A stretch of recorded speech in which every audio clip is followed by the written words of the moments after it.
Hi, my name's Sean, and this is my presentation on the anatomy of a cell. Over here we have a cell.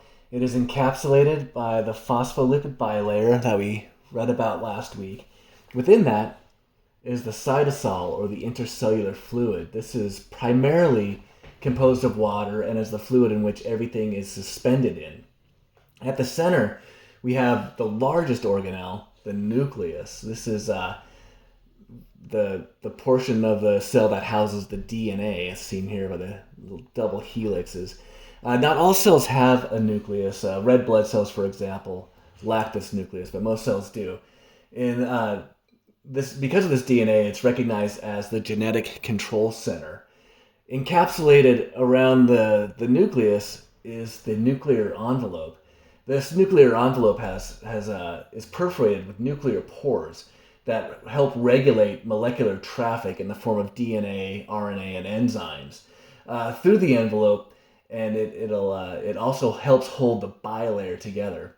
RNA is synthesized in the nucleus, and it exits to perform its duties in the cytoplasm.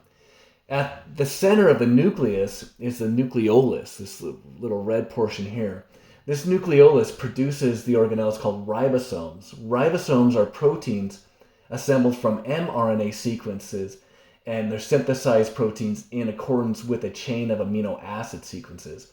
These peptides and proteins are necessary for cellular function. From here, a signal recognition particle carries the ribosomes to the rough endoplasmatic reticulum right here. The unattached ribosomes kind of scatter throughout the cytoplasm, and where they kind of are picked up by other organelles and particles and for other functions.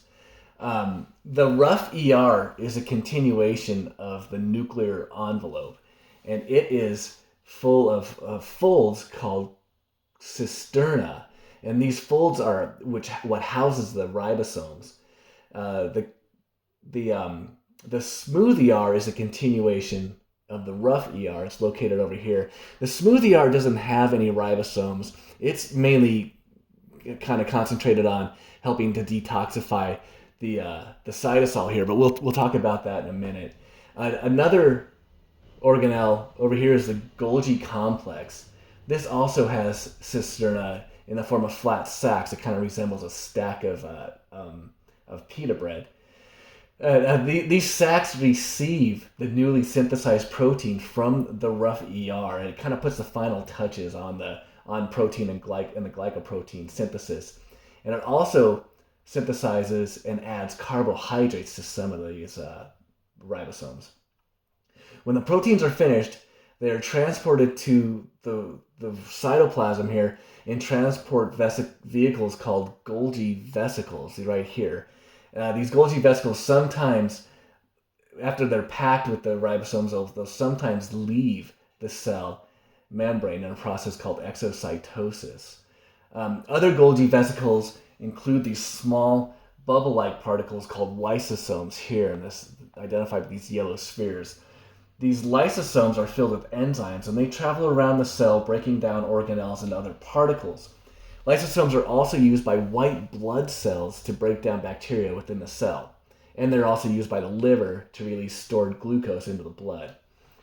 Peroxisomes, identified here by these little blue guys, they're like lysosomes, but they contain a different enzyme, and rather than being produced by the Golgi complex, they originate from the smooth ER, the smooth endoplasmatic reticulum. And they protect the cell by breaking down free radicals, and they're also found in the liver where they break down alcohol, drugs, and other bloodborne toxins.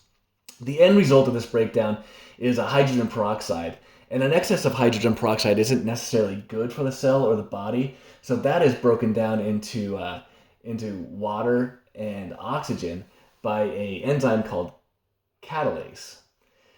Another important organelle is the mitochondria, right here, identified by these little orange guys. They're not necessarily this shape. They can take on many different shapes, but the mitochondria are recognized as the powerhouse of the cell, and they help transform organic material into the all-important ATP, which is essential for cell function, synaptic signaling, active transport, and muscle contractions.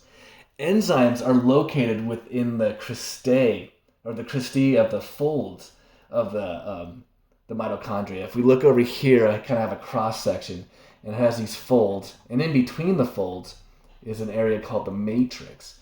The within this area, it's contained mitochondrial DNA, ribosomes, and enzymes that are necessary for ATP synthesis. Mitochondria that are found within the liver help detoxify ammonia and convert acid and other organic molecules into glucose. One final organelle we have is the centrioles, located right here. Centrioles are found in pairs, and they're an assembly of 9 microtubules, each that are important to cell division. These organelles are positioned perpendicular to the cell membrane, and they migrate from an origination point called the centriolar organizing center. So they kind of found somewhere around here, and then they migrate closer to the membrane. These microtubules extend from the centrioles, and they elongate to give the cell its proper shape and arrange the organelles within the cell, identified by these long lines here. While they are called microtubules, are actually some of the largest structures within the cytoskeleton, and they help facilitate the cell movement and cell division, as well as help arrange some of the organelles within the cell. Hope that was clear, and I hope you enjoyed my presentation.